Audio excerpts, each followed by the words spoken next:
ময়দা আর ডিম দিয়ে তৈরি করে দেখাবো দুনিয়ার সবথেকে সহজ ও সুস্বাদু পিঠা রেসিপি।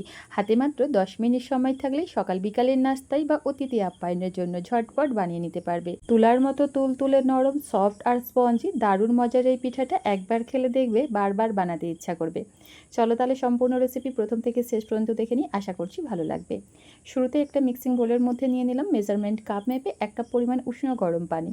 সেই সাথে দিয়ে দিব 1 চা চামচ পরিমাণ ড্রাই ইস্ট, আর দিয়ে দিব 1/4 কাপ গুঁড়া দুধ। গুঁড়া দুধ ব্যবহার করলে পিঠার টেস্ট দ্বিগুণ বেড়ে যাবে, হাতের কাছে থাকলে অবশ্যই ব্যবহার করবে। মিষ্টির জন্য দিয়ে দিলাম 1/4 কাপ চিনি, তবে মিষ্টির পরিমাণ নিজেদের টেস্ট অনুযায়ী বাড়িয়ে কমে অ্যাডজাস্ট করে নেবে। এবার একটা হ্যান্ড উইশের সাহায্যে মিশ্রণটাকে প্রায় 1 থেকে 1.5 মিনিটের মতো ভালোভাবে ফেটিয়ে নিয়েছি, আর এই পর্যায়ে কিন্তু চিনিটা খুব ভালোভাবে মেল্ট হয়ে গেছে। এরপর এখানে দিয়ে দেবো মেজারমেন্ট কাপ মেপে 1.5 কাপ পরিমাণ ময়দা।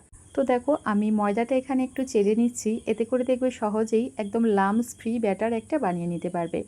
ময়দা চেলে নেবার পর দিয়ে দিব একটা ডিম, আর ডিমটা যদি ফ্রিজে থাকে অবশ্যই আধা ঘন্টা আগে ফ্রিজ থেকে নামিয়ে রাখবে, তারপর এই পর্যায়ে ইউজ করতে হবে। তো দেখো এবার হাতের সাহায্যে সমস্ত কিছু উপকরণ খুব ভালোভাবে মেখে একটা ঘন ব্যাটার তৈরি করে নেব। আর হ্যাঁ, এখানে অবশ্যই যে কোনো বাটি অথবা কাপে উপকরণগুলো একটু মেপে নেবে, তাহলে দেখবে পিঠার ব্যাটারটা বানাতে সুবিধা হবে। তো হাতের সাহায্যে ব্যাটারটাকে প্রায় 3 থেকে 4 মিনিট সময় নিয়ে খুব ভালোভাবে মেখে নিয়েছি। আর এই পর্যায়ে ব্যাটারের থিকনেসটা দেখো কতটা ঘন ক্রিমি, সেই সাথে ব্যাটারটা কিন্তু অনেক বেশি স্মুথ আর মসৃণ। দেখো ব্যাটারের মধ্যে কিন্তু কোনো রকম দানা বা দলাভাব একদম নেই। ঠিক এইভাবে একটা পারফেক্ট ব্যাটার তৈরি করতে হবে। এবার ঢাকা চাপা দিয়ে পিঠার এই ব্যাটারটা জাস্ট 10 মিনিটের মতো রেস্টে রেখে দেবো।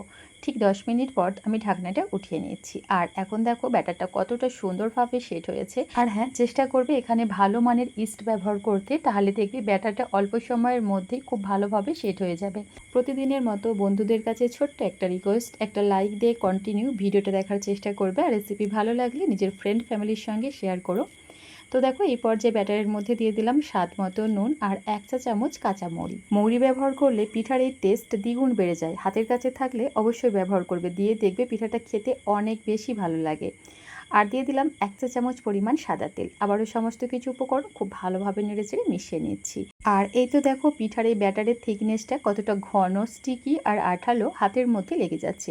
ঠিক এই লেভেলের একটা ঘন ব্যাটার আমাদের তৈরি করতে হবে। আশা করি ব্যাটারের ঘনত্বটা তোমরা দেখে নিশ্চয়ই বুঝতে পেরেছো।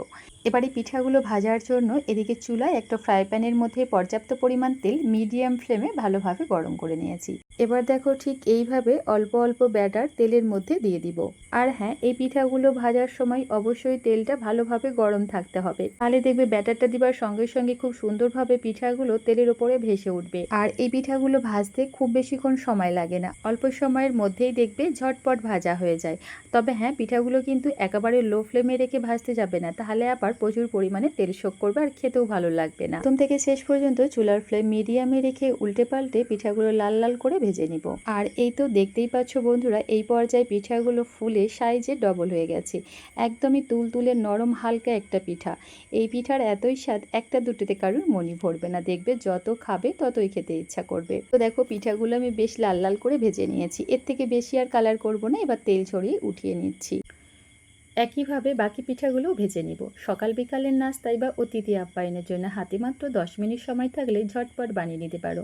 গরম গরম এই পিঠাগুলো খেতে যে কী পরিমাণ মজার, একবার না বানিয়ে খেলে সত্যি বলছি পুরো আফসোস থেকে যাবে। তুলার মতো তুলতুলে নরম, একদমই হালকা একটা পিঠা, বাচ্চা থেকে বয়স্ক সকলেই অনেক বেশি মজা করে খাবে। একবার বানিয়ে 3 থেকে 4 দিন রেখেও খেতে পারবে। অবশ্যই রেসিপিটা বাড়িতে ট্রাই করো, আশা করছি তোমাদেরও অনেক ভালো লাগবে। ভালো লাগলে প্লিজ লাইক কমেন্ট শেয়ার করো। আজ তাহলে এই পর্যন্তই। আল্লাহ হাফিজ।